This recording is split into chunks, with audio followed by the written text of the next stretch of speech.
Anantapuram SK university Godavari వసతి గృహంలో మాధుర్య అనే విద్యార్థిని మృతి చెందింది.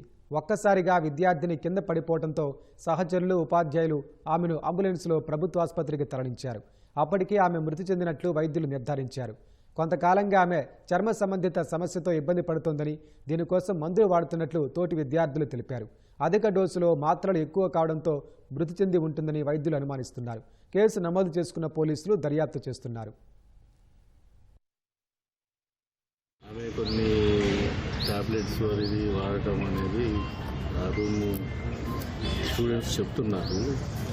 ఆమె మిగతా దానికి సంబంధించి కూడా ఆ టాబ్లెట్స్ దాని పాయింట్ ఆఫ్లో ఏంటి ఏ దాన్ని వైద్యం కోసం అనేది తెలియాల్సి ఉంటుంది. బట్ ప్రాథమికంగా ఏంటంటే అమ్మాయి స్కిన్ కేర్కి సంబంధించి కొంత ఈ ఒబెసిటీ పాయింట్ ఆఫ్ వ్యూలో కొంత టాబ్లెట్స్ తీసుకుంటుంది. అది కొద్దిగా హై డోసేజ్ అని కలిగి ఉన్నటువంటి టాబ్లెట్స్ అని చెప్పేసి ఇది ప్రాథమికంగా చెప్పడం జరిగింది. హాస్పిటల్ తీసుకురావడం అయితే టైంలో తీసుకొచ్చాము.